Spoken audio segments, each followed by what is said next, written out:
derecho a seguirlo haciendo. Lo que está en juego. Exa FM y Democracia AM. Encarnamos la libertad de expresión. Con periodismo crítico. 7:57. Bueno, este fin de semana en la sabatina acostumbrada, el señor presidente de la República alabó, es decir, autoelogió todo el proceso que tiene que ver con el ITT. Llegó al extremo de manifestar, digo que es un extremo, si él lo cree así, pues es libre de creerlo, de que el ITT es un campo que asoma en la selva como una cancha de fútbol en medio de una cobija de césped, un verde gigantesco. Es tan bien hecho el proyecto que la explotación del bloque 43, que ha activado una polémica por el tema del Yasuní, por el tema de nuestro parque, al que no debíamos toparlo. Pero el presidente cree que no obstante ser una zona con altísima sensibilidad ecológica, sin embargo, señoras y señores, esto es lo importante, el tratamiento, las técnicas y la forma, las características de las operaciones, cómo va a tratarse a la zona donde están los pozos, pues difieren mucho a lo que los sectores ecologistas de nuestro país mencionan que van a destruir el Yasuní. Es una preocupación constante, siempre lo ha sido. Este debate por el impacto que generaría la explotación petrolera del proyecto ITT. Y los primeros 12 pozos están perforados en el campo Tiputini C. Este está ubicado fuera del Parque Nacional Yasuní, aunque su plataforma está a 1,5 kilómetros de la reserva. Ahí cito, como decimos en lenguaje ciudadano. Llegar a Tiputini es internarse en el corazón de la Amazonía desde el Coca en lancha rápida. Son 4 horas más o menos de viaje por el río Napo hasta llegar a Puerto Miranda, casi en el límite con el Perú. Allí hay una torre de comunicación, existen campamentos para los trabajadores y una vía de 3,5 kilómetros de largo, de entre 4 y 6 metros de ancho. Ahí va, por ese camino se llega a la plataforma. Y por esta ruta puede transitar un bus para 40 personas. Los técnicos de la estatal Petroamazonas aseguran que este sendero ecológico cumple con todas las especificaciones medioambientales. Y eso lo garantiza Petroamazonas. ¿Qué significa eso? Diego Chacón, jefe de Seguridad y Ambiente, dijo este miércoles en un recorrido con la prensa que este ancho evita la fragmentación de la selva.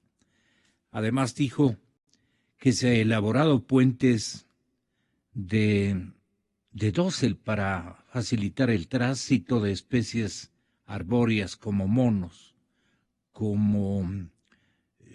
se han hecho pasos deprimidos en los que se han detectado con cámaras trampa la presencia de venaditos y de dantas. Incluso hemos visto jaguares descansando en la orilla del sendero. Eso significa que las medidas están funcionando, aseverado. Y el señor Patricio Chávez, vocero del colectivo Yasunidos, que se opone a la extracción petrolera en la zona, cree que estas acciones apenas solucionan partecitas del problema. Yo tengo en línea telefónica al señor economista Roque Sevilla, un ciudadano amoroso con la realidad de nuestro Yasuní, de nuestro, digámoslo, paraíso. Una zona con altísima sensibilidad. Y entonces él va a tener la bondad, al igual que lo ha hecho Yolanda Cacabace. Ella ha manifestado que la relación humana con la naturaleza está justo este momento, al borde del precipicio. La ambientalista ecuatoriana está criticando el mal uso de los recursos. Pero en esta guerra ya hemos vivido años de años. No había cómo entrar al Yasuní de la manera como pondera el señor presidente. Se está ingresando con las mejores técnicas de prevención ecológica. Le pongo a su consideración precisamente, señor economista Roque Sevilla, lo manifestado por el señor presidente el día sábado. Esta fue una decisión durísima que tuve que tomar. No me gusta echarme flores, pero tampoco me gusta que se mienta. La iniciativa Yasuní ITT fue una iniciativa del suscrito. Yo fui el que diseñé ese programa, no fue Alberto Acosta, como dijeron por ahí. Ese pobre señor, en su simplismo, en su ecologismo infantil, no exploten, no toquen, murámonos de hambre, como él tiene la pancita bien llena, no importa el resto. Entonces yo traté de buscar una alternativa económica, la conservación, para que pueda ser sostenible, debe dar beneficios a la gente, más aún la gente de un país pobre, si no es imposible. En el camino, los fundamentalistas, las exageraciones, el ecologismo infantil fue condimentando la iniciativa. Y de repente fue Yasuní ITT. El ITT es más allá del Yasuní. Por ejemplo, el Tiputini, el 80% está fuera del Yasuní. Entonces no tenía razón. Luego era que para preservar esa zona ecológica tan sensible, nosotros siempre supimos que con técnicas adecuadas el impacto de la explotación petrolera en esa zona es mínimo. El problema era enviar 400 millones de CO2, eso significaba el petróleo en el ITT. Esas reservas, crudo pesado, era 400 millones de toneladas de CO2 a la atmósfera. ¿Cuál es la realidad, compañeros? Tuvimos que tomar una decisión muy dura en el 2013 ante la indolencia de la comunidad internacional, pero nosotros tenemos las prioridades bien claras, ¿no? XFM. Bueno, qué pena, ¿no? Después de que el mismo Correa fue a buscarle en la casa, después de que fueron panicísimas, que Alberto más bien fue el hombre que le posicionó prácticamente, y eso nos consta a nosotros, pero qué pena que despidan una amistad de la manera como acaba de hacerlo ahora, sí, terrible el señor presidente de la República, panza llena y todo lo demás. El economista Alberto Acosta tiene posibilidades de intervenir en este momento. No quiere, ¿no? Qué increíble, qué increíble. Bueno, tampoco es cuestión de ponerles como gallitos, dirá mucha gente, pero debería defenderse porque él no está con panza llena, con alimentos o con financiamientos peligrosos, por decirlo menos. Hasta el último, nuestra lealtad naturalmente con los méritos y las virtudes especialmente éticas de Alberto Acosta. Allí sí se equivocan, pero de largo. Bueno, nos están llegando los siguientes invitados: Wilfrido Lucero y Juan Carlos Solines. Muchísimas gracias, doctores, por estar aquí. Yo estaba antes con Roque Sevilla. Señor economista, muy buenos días. ¿Qué opina usted de lo que acaba de mencionar el señor presidente de la República para quitarse el bulto histórico de la intervención suya en el Yasuní? ¿Cómo conoció seguramente usted al señor presidente de la República? Como un amoroso devoto lo conocí yo, y tengo aquí grabaciones que naturalmente mencionan al Yasuní, mencionan con todas las características que él las sumaba de virtudes, de belleza, de exclusividad, porque en el universo de cosas que tenemos en este planeta, el Yasuní se ha venido salvando de algunas. Hoy ya no fue posible. Tenga la bondad de economista Roque Sevilla, le repito, están aquí a acompañarle en vivo y en directo en el estudio a toda la ciudadanía que nos escucha, el doctor Lucero y el doctor Solines. Bueno, bienvenido, Roque. Buenos días, Gonzalo. Muchas gracias por esta oportunidad que me da de conversar sobre este tema. Saludos a Ulfido y a Juan Carlos y a quienes nos escuchan. Sería bueno en este momento poner la historia clara y me voy a permitir aclarar cómo fue el proceso. La verdad es que la idea misma de dejar el petróleo bajo tierra surge de Acción Ecológica y de Esperanza Martínez, que propone que después de todo el desastre de la Chevron Texaco se haga un periodo de espera para no explotar el petróleo en toda esta zona hasta que no se estudie profundamente primero las técnicas y sobre todo la riqueza biológica que existe en esa región. Esto lo toma Alberto Acosta y no Rafael Correa, lo toma Alberto Acosta con la idea de transformarle en un concepto totalmente novedoso de dejar el petróleo bajo tierra y buscar una compensación de parte de los países que habían contaminado la atmósfera, estos de los países industrializados. Esto fue la idea original. El presidente, que acababa de ser presidente, se emociona con esto y va a Naciones Unidas y anuncia que el Ecuador va a ser el modelo para el mundo, a pesar de ser un país pequeño y a pesar de ser un país pobre, hace este sacrificio para proteger al planeta. Y esto es lo que, en otras palabras, pero en el mismo sentido, lo dice ante Naciones Unidas. Es cuestión de ver simple y llanamente el discurso del presidente. Esto sucede en 2007, inmediatamente después de que él asume la presidencia. Conforme va pasando el tiempo, se da cuenta, creo, el presidente, de que eso no es lo que él quiere, sino que él está mucho más de explotación que del lado de la conservación.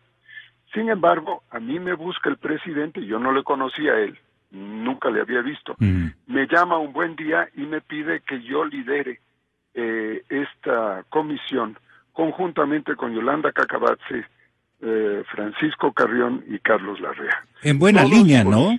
Por cierto, voluntarios, no empleados del gobierno. Pero nunca... el presidente corría en buena línea hasta ese momento. No, él me llamó a pedir de favor que si nosotros podíamos promover esta idea y darle además el formato posible, porque aparte de la idea no había el mecanismo. Y los cuatro nos sentamos a trabajar conjuntamente con una serie de científicos y técnicos, como 14 que se contratan con dineros aportados por Naciones Unidas y por la GTZ alemana. Y hacemos el diseño de lo que luego se llamó la iniciativa Yasuní-TT. Trabajamos 18 meses, absolutamente gratuitos, para una gestión puramente cívica. Y logramos, que esto es lo que más me duele a mí, escucharle al presidente de que no hubo respuesta en el mundo. Sí hubo respuesta en el mundo, no hubo respuesta en él. Él es el responsable de que esto no... ¿Cómo nos prueba que hubo respuesta en el mundo? Porque yo tengo los documentos de que el día 10 de diciembre del 2009 fuimos a Carondelet, las personas que acabo de mencionar, más Van der Falconi, que no me va a dejar mentir. Y estaba presente allí algunas otras personas que pueden ser testigos, entre esos María Fernanda Espinosa y bueno, y algunas otras personas más. ¿Fande también era lista? Pero Fander era era canciller y por tanto era miembro de la comisión, ¿no? Era un miembro de la comisión y él asistió a esto y él puede aseverar si lo que yo digo es cierto o no es cierto.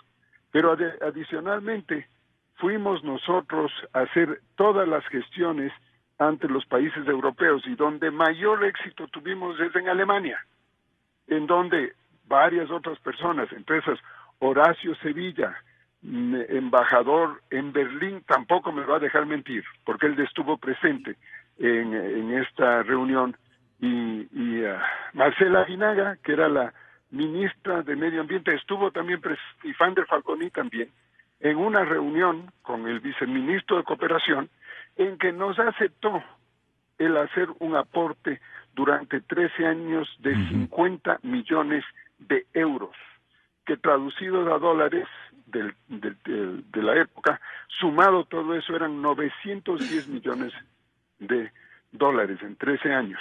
Este fue el compromiso alemán, pero adicionalmente conseguimos el compromiso español, que quien puede decir todo lo que se hizo, porque no hice yo la gestión, sino el ex embajador en Madrid, que era Francisco Carrión, hizo la gestión y consiguió ese apoyo.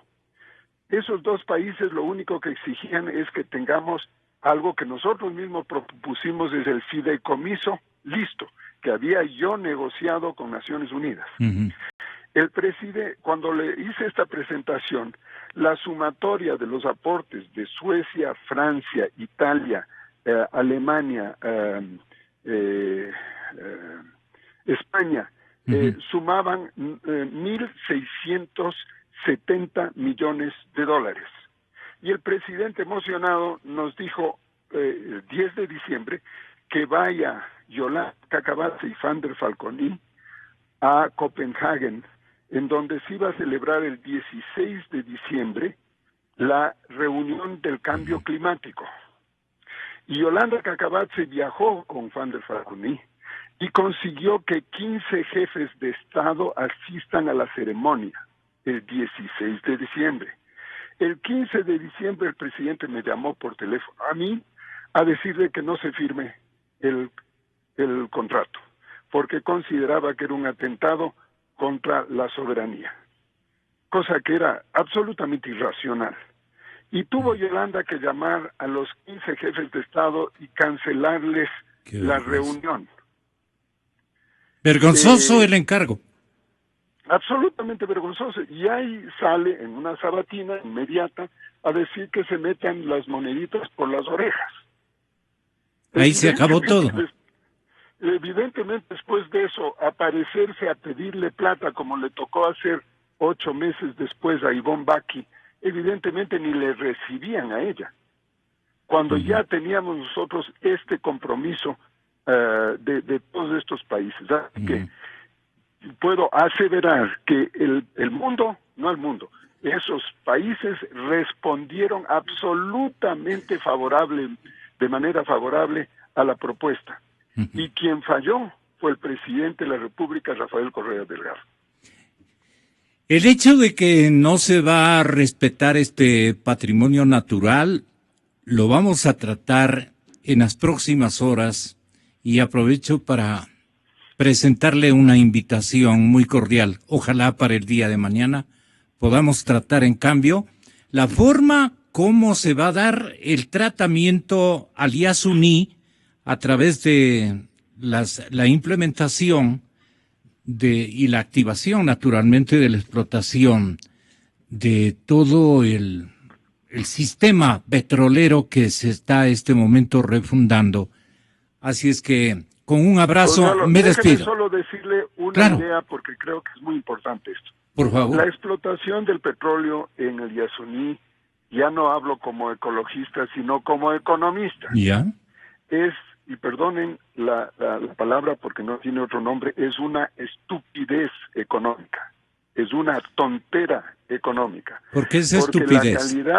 La calidad del crudo que se extrae varía entre 13,7 y 15 grados API, que es de una densidad brutal. ¿Qué tienen que Pesadísimo. hacer para poder explotar este petróleo? Mezclar. Tienen que hacer dos cosas: calentarlo, y tienen que mezclarlo con crudos mucho más livianos que tienen que traer de las zonas donde se producen, que es la zona del Shushufindi, a más de 100 kilómetros de distancia. De selva. Tienen que traer ese crudo, mezclarlo y calentarlo para que pueda fluir. ¿Y por qué entonces se comprometen a una locura económica?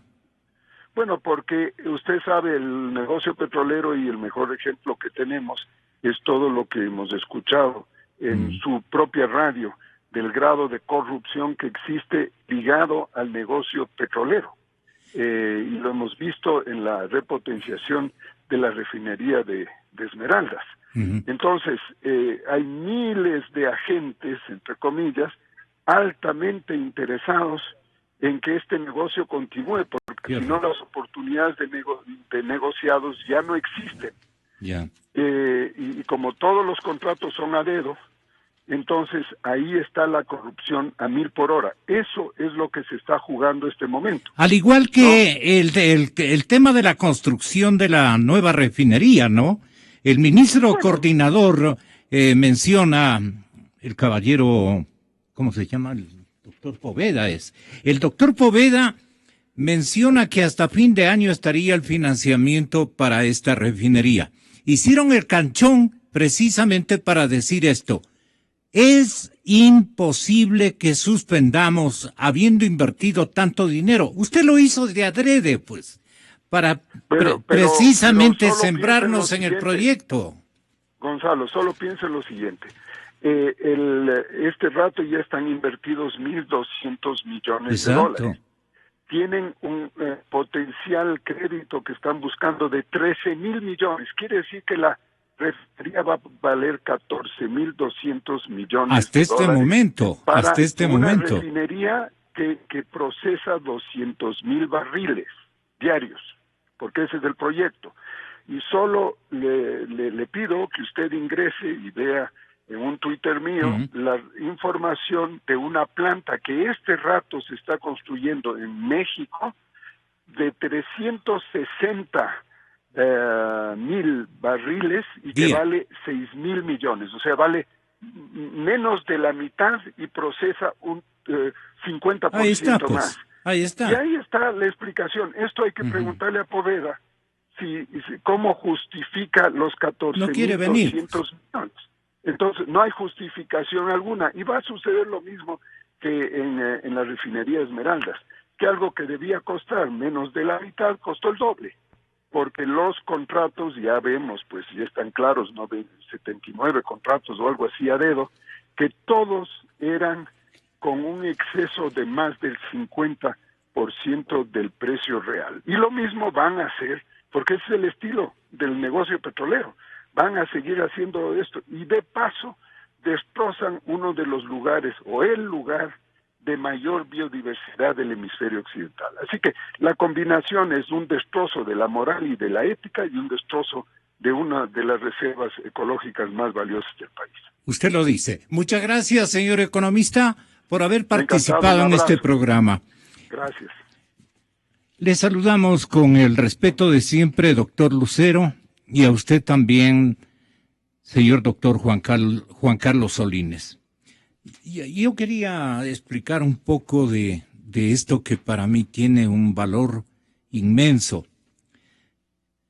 y una duda casi existencial respecto a lo que están haciendo Rafael Poveda, en este caso, y su combo. Parece como que cada ministro, cada sector, se le encomienda o se hace cargo de una obra de una envergadura gigantesca, y a Poveda es al último que le estaban atendiendo, digamos. Como ya se van, Poveda quiere por lo menos hasta el 31 de diciembre dejar ya configurado un contrato que seguramente yo no sé con qué vamos a garantizar, porque como negocio el rendimiento no va a ser de la envergadura como para pagar alrededor de 13,000 millones por el momento, 13,000 millones. Si hemos invertido, como dice Roque, 1,200, imagínese el tamaño del crédito que hay que hacer, al parecer, a la misma China. Entonces yo me pregunto, ¿y de dónde piensan cobrar? Me da la impresión como que estamos vendiendo con todo. ¿De dónde, en qué se respaldan, digamos, los prestatarios? Vaya pensando usted, estimado amigo oyente. Bueno, hay otros temas que nos llaman profundamente la atención. Doctor Lucero, hay incertidumbres, montón de incertidumbres de lo que va a pasar con nuestro país, ya en el lado económico, ya en el lado político, obviamente también en la polarización social, que si se logra conectar a otro gobernante del mismo estilo, en guarda de mantener el mismo modelo de gobierno, partiendo de la economía, del modelo económico, el modelo igualmente político, ideológico, la incertidumbre de la gente que no pensamos de la misma manera se va a acrecentar. Hay una incertidumbre nacional con peligros políticos y peligros institucionales. Y pensamos nosotros que todo esto de los fusiles, todo esto de que la Fiscalía investiga si hay militares que están adoctrinando a civiles, como fue el escándalo del viernes y sábado anteriores. Dicen que desde 2 frentes se investiga entrenamiento militar a civiles. Pero esto no está comprobado. El otro tema es más bien un escenario de pura incertidumbre que no nos deja vivir amparados por nuestras libertades, ni de emprendimiento, ni de paz interna, ni de seguridad frente al futuro de nuestro país. ¿Usted qué piensa de esto? ¿O estamos exagerando en el diagnóstico? Doctor Lucero, muchas gracias por estar aquí. Muy buenos días. Buenos días, gracias por la invitación.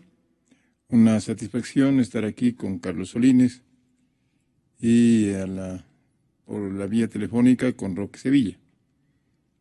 Hemos escuchado un informe que nos deja pasmados realmente con relación a Yasuní.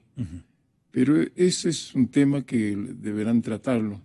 Hay que seguirlo tratando en los días posteriores, porque realmente es una de las colosales falsedades o mentiras que ha dicho el presidente de la República. Nos ha acostumbrado al régimen de la falsedad, de la mentira, del engaño, que ya ahora muy pocos quedan como aplaudidores de aquello que dice o hace o promete. Cada vez son menos los que creen en su palabra. La mayoría de ecuatorianos, por fortuna, ha abierto ya los ojos, y creo que esa mayoría no cree en la palabra del presidente de la República, porque es siempre una palabra de engaño, de falsedad y de mentira. Con esta introducción quiero entrar al tema. Doctor, el país... pero van a ganar las elecciones. No, van a ganar las elecciones. Ya esa es una cosa que no la comparto desde hace mucho tiempo. Y el país queda destrozado. Yo no creo que haya ecuatoriano alguno, se llame como se llame, que crea que el país desaparezca pues, por este camino. Estamos a la deriva, no solamente en el campo económico, una economía destrozada, un país sobreendeudado, con sus recursos naturales vendidos anticipadamente. ¿Cómo va a salir el país hacia adelante? Por eso yo no entiendo cómo hasta ahora los candidatos de la oposición no son capaces de ponerse de acuerdo a tratar seriamente estos temas. Exactamente, señor doctor. ¿No? Eso es lo que yo estoy entonces, tratando de llamar la atención. Entonces no solamente decía la crisis del Ecuador es profunda, ¿no?, en el campo económico, sino también en el campo institucional. Sin méritos. No tenemos instituciones que resuelvan los problemas de los ecuatorianos. Los ecuatorianos estamos más bien siendo perseguidos por las instituciones, por el Estado, cuando el papel del Estado es al revés. Tiene que proteger los derechos, las aspiraciones y los emprendimientos de los ecuatorianos considerados como personas. El Estado no es para perseguir a los ecuatorianos. Y claro, ¿por qué se produce esto? Porque el poder está en una sola mano, que es la mano del presidente Rafael Correa. Él hace y deshace del Ecuador. Lo que pasa últimamente con las Fuerzas Armadas no tiene nombre. Si tuviéramos una legislatura independiente, una legislatura decente, pues ya estaría pensando en llamar a un juicio político al presidente de la República, porque esto que está haciendo con las Fuerzas Armadas es un atentado a la seguridad del Estado. ¿Y quiénes son los garantes de la seguridad del Estado según la Constitución? Pues las fuerzas militares, las Fuerzas Armadas. Para la seguridad interna, la Policía Nacional.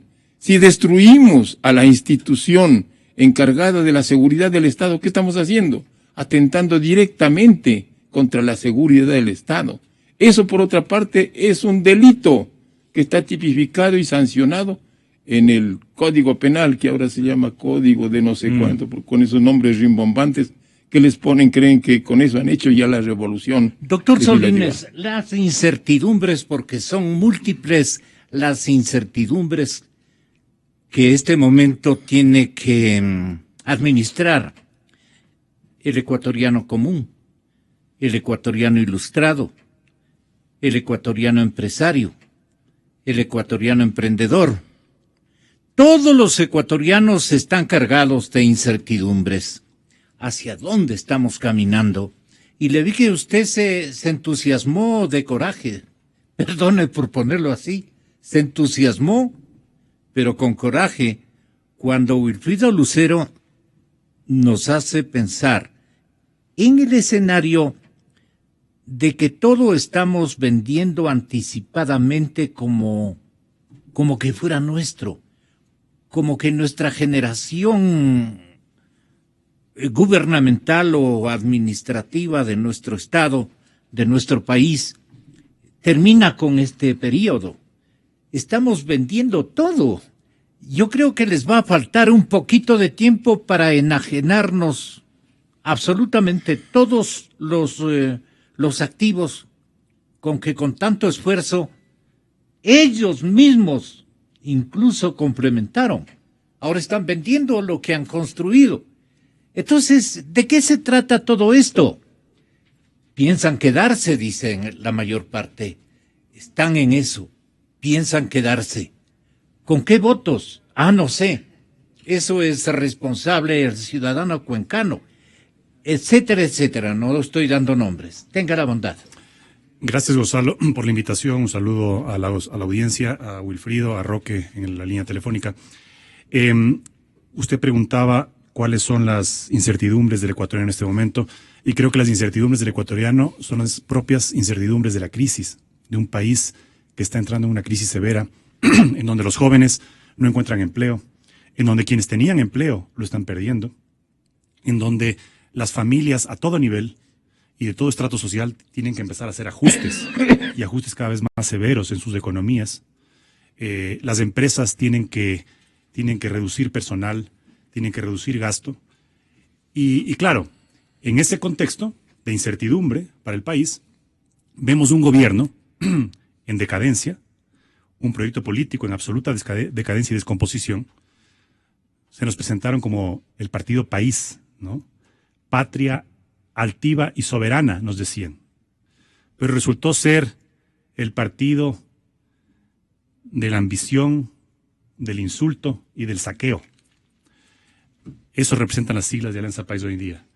El partido de la ambición, del insulto y del saqueo, que es a lo que se ha visto sometido el país en estos 10 años. Y claro, a propósito del tema que iniciamos, el de Yasuní, no es sino otra demostración más de esta ambición desmedida que tiene el gobierno para satisfacer no las grandes necesidades del país y del ciudadano, no el cambio de un modelo económico, de una transición postpetrolera, no el la búsqueda de políticas públicas que generen empleo, sino la ambición de dinero y de control. Los móviles para la legislación que se ha aprobado en estos años han sido esencialmente cómo obtener rápidamente dinero para alimentar este gasto desmedido, irresponsable del gobierno, con más del 30% dedicado a gasto corriente, cómo alimentar ese monstruo que han creado. Y el otro objetivo de la legislación ha sido cómo seguir acaparando poder, control.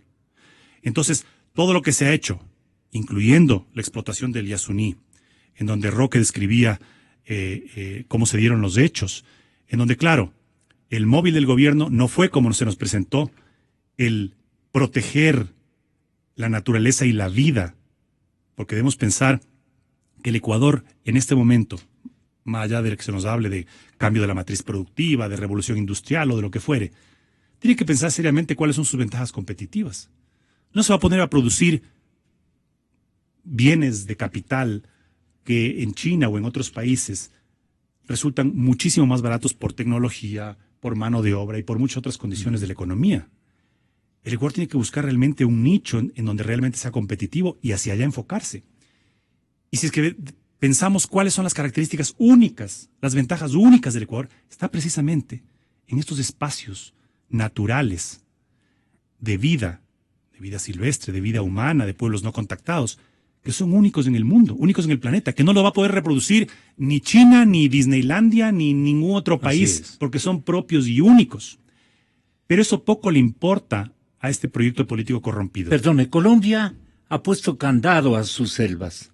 Aquí ni siquiera tenemos bien delimitadas las zonas protegidas, ¿no? Porque son móviles de acuerdo al interés de explotación que tenga el Estado. Se nos ofreció cambiar de modelo económico y pasar a una economía postpetrolera.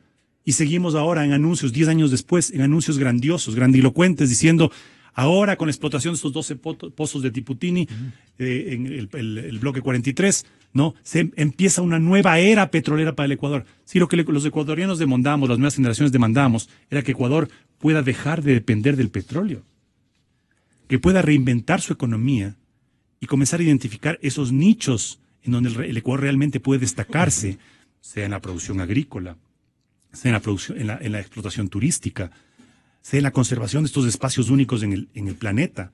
Y claro, cuando se presenta este proyecto, esta propuesta a los países amigos, para que ellos como principales responsables de la contaminación y del cambio climático asuman esa responsabilidad y ayuden al Ecuador, el presidente dice, no, muy poco nos están ofreciendo, develando que su interés era el dinero, exclusivamente el dinero. Ah, no, si no me dan lo suficiente, yo exploto.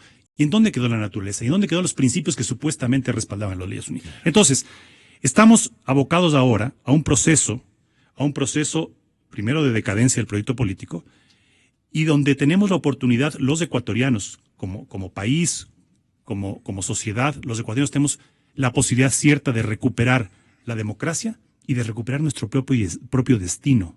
Destino que ha sido absolutamente mal manipulado y absolutamente mal administrado por la Revolución Ciudadana. Entonces, frente a esta coyuntura histórica, porque no es una elección más, no es un proceso electoral más, es una coyuntura en donde el país puede dar el giro hacia la recuperación de su democracia y de su economía, o puede optar por continuar en una pendiente que nos va a llevar a una situación similar, muy parecida a la de Venezuela. Este enfrentamiento con las Fuerzas Armadas es la antesala, este encaprichamiento del presidente. ¿La antesala de qué? La antesala de esta búsqueda que ha tenido el gobierno permanentemente en politizar a las Fuerzas Armadas. Entonces, estos ataques sistemáticos del presidente, cosa que nunca hemos visto. ¿Tipo Venezuela? Tipo Venezuela. Venezuela, el gran problema que afronta Venezuela no es solamente que un ignorante como Maduro se mantenga en el poder. El gran problema que enfrenta Venezuela es que tiene unas Fuerzas Armadas politizadas y militantes. Y este gobierno, siguiendo pues la receta chavista, ha hecho lo imposible por someter a esas Fuerzas Armadas a ese juego político. Y las Fuerzas Armadas han resistido dignamente, han tenido que hacer de tripas corazón, como se dice vulgarmente, y aguantar todos estos embates políticos empezando por el presidente de la República y seguido por su séquito, ministro de Defensa y todos los demás, a aguantar estos embates para no dejarse provocar y caer en este juego político al que le quería llevar el gobierno. Esa, digo yo, es la antesala a que nos lleven a una situación en donde, más allá del descalabro económico que vive Venezuela, que nosotros ya lo hemos empezado a vivir, ¿no? Porque la crisis, la recesión que estamos viviendo ahora es el inicio de un descalabro económico. Más allá de eso, ¿qué? Nos quieran llevar a un escenario político, en donde ya con un control absoluto de todos los poderes, quieran ahora politizar a las Fuerzas Armadas, hablándoles de inequidades y de malos repartos y de que... Y eso ocurriría, doctor Wilfrido Lucero, si de el correísmo pasamos al morenismo, dicen los Cuatro Pelagatos y su principal escritor, José Hernández. Bueno, todos son importantes. Perdonen. Doctor Lucero. Bueno, sería pues que el pueblo ecuatoriano quiere decidir seguir esclavizados, pues no, porque Moreno va a tener que, si es que el candidato preferido del presidente Correa, porque allí dejémonos de estar tras de bambalinas. Allí lo único que elige es el presidente Correa. Lo que él diga se hará.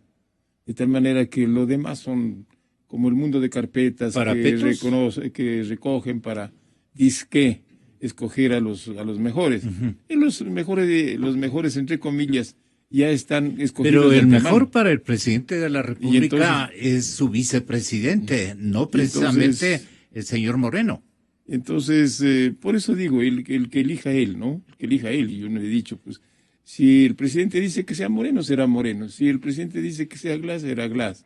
Si el presidente dice que sea cualquier otro Patiño, por ejemplo, pues será él. De tal manera que lo que estoy señalando es que la voluntad de él es la única que rige en este país, no solamente para el resto de ecuatorianos, sino aún dentro de su propia tienda política. Para evitar la división en su partido, doctor, seguramente va a ser Moreno. Entonces, si viene el señor Moreno, pues él con su talante de bonachón no va a poder resolver los problemas, que es lo único que se diferencia con Correa, pero él es uno de los cómplices directos de lo que nos está aconteciendo. Cuando el señor Moreno ha levantado su voz como posible candidato a la presidencia de la República o en su tiempo como vicepresidente de la República para oponerse directamente a estas políticas que ahora pretende corregir, pues el pueblo ecuatoriano no puede caer en el engaño. Son parte ellos del mismo saco, son parte del mismo proyecto político que es el capricho del presidente actualmente vigente. Ellos nunca han tenido un proyecto político, el proyecto ha sido el capricho del presidente Correa. Es el que se ha impuesto y es el que lo han denominado, lo han elevado a la bandera o a la categoría de proyecto. ¿Usted qué opina, doctor? Sí, efectivamente coincido con Juan Carlos Solines. Coincido con Wilfrido. Pienso que nos vemos abocados ahora a una situación en donde el futuro del país de las próximas generaciones está en juego. Y creo que los políticos, los actores políticos debemos, yo me incluyo entre ellos, debemos actuar con una responsabilidad histórica pocas veces antes vista. Yo entiendo que estamos abocados a un sistema perverso, un sistema electoral perverso. Un sistema electoral que, sobre pretexto de que quería eliminar la partidocracia, lo que hizo fue destruir un sistema de partidos políticos que ha sido muy difícil reconstruirlo por las trabas y las barreras que se ponen. Y claro, los que han podido o los que han logrado registrar o inscribir un partido político tienen pues un gran desafío que es mantenerlo vivo. Y con estas trabas y estas triquiñuelas jurídicas que el gobierno ha montado vía Código de la Democracia y otras reformas, claro, los partidos que no obtengan un mínimo de 5%, se ven pues abocados a una siguiente elección eventualmente a desaparecer.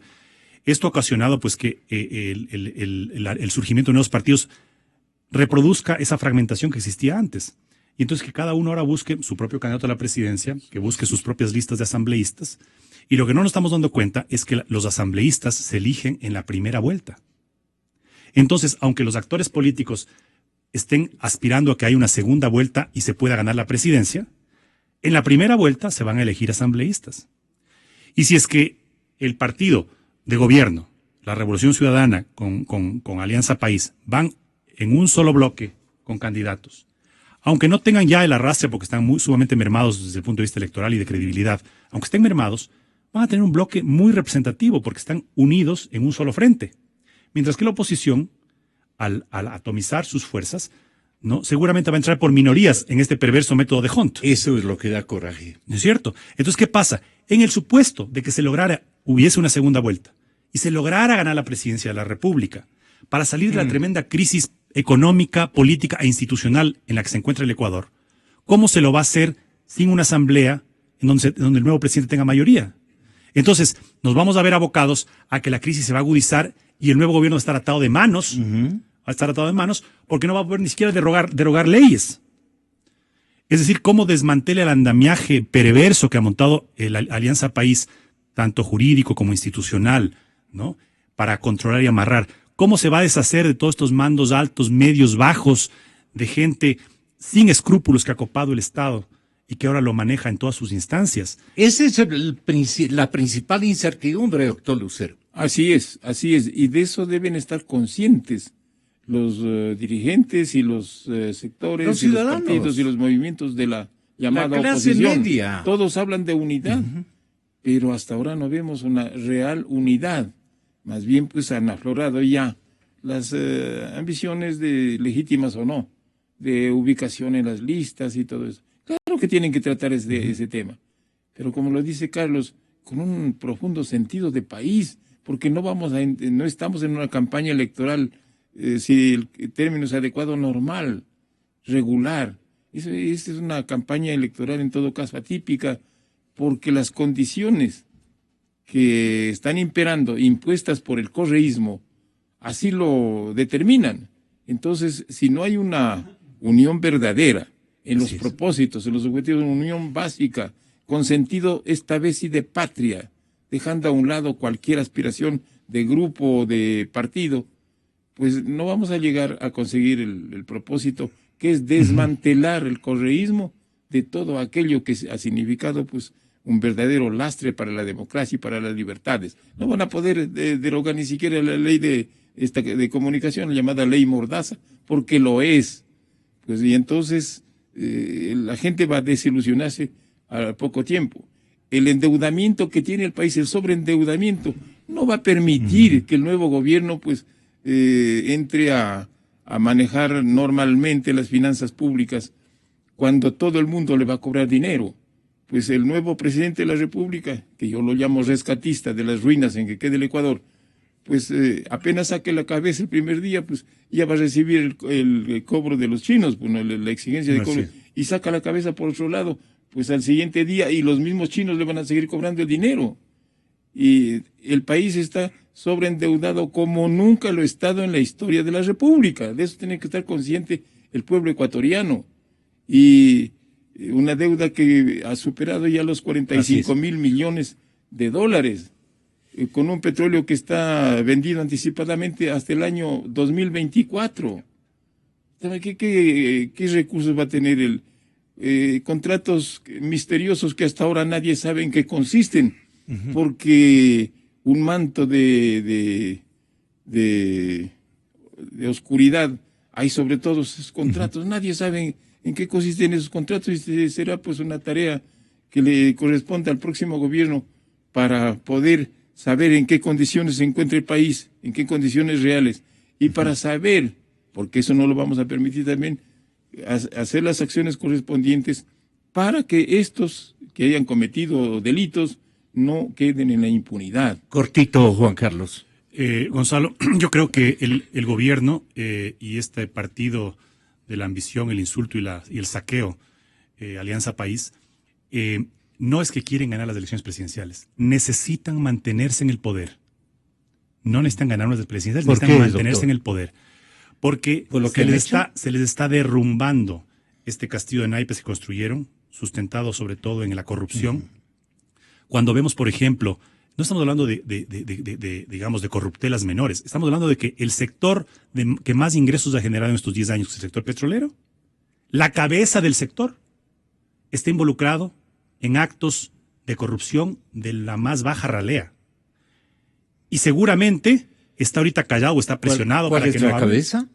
El expresidente de Petroecuador, pues el señor Bravo, que está preso.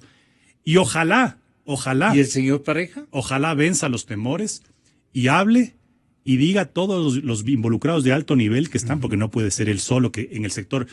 No, pues en ahí el- debe estar súper con- amenazado el hombre. Además, con un modelo de administración absolutamente controladora de todos los aspectos, en donde el presidente les pedía rendir cuentas de por qué no avanza tal carretera o por qué no avanza tal hospital, que la cabeza del sector que más ingresos ha manejado haya estado involucrado en estos actos de corrupción bochornosos y que resulta que nadie sabía. Eso simplemente es una cuestión de tiempo. Entonces ellos tienen que permanecer, necesitan permanecer en el poder para que no se devele todo este sistema podrido y corrupto en el que se ha sentado esta supuesta revolución ciudadana. Usted lo dice. Y entonces, en ese contexto, si me permite terminar, Gonzalo, en ese contexto, el país ha entrado en una situación de crisis donde está entubado con oxígeno, con respiración artificial, y entonces que no suceda que si es que la oposición actúa maduramente y patrióticamente y se gana las elecciones, el gobierno simplemente desconecte el oxígeno y le entregue el muerto para que el nuevo gobierno se haga cargo del muerto y la gente, claro, señale a ese nuevo gobierno como el responsable de la tragedia final. Debemos estar conscientes de que esta tragedia que se nos avecina y que estamos ya empezando a vivir es producto de la irresponsabilidad, de la corrupción y de la improvisación. Súper bien graficado el drama que vive nuestro país en perspectiva. Y doctor Lucero, doctor Solines, ustedes han representado adecuadamente, como siempre, a las dos generaciones más importantes de nuestro país.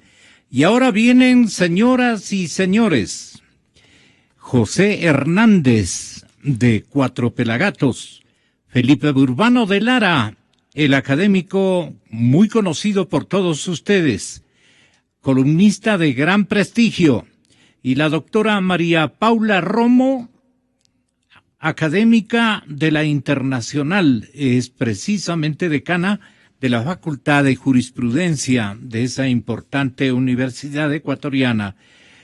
Presidenciales 1. Del correísmo al morenismo, escribe José Hernández. Lo doy a conocer en breves instantes, porque estamos con ustedes buscando la verdad. No es solo un concurso de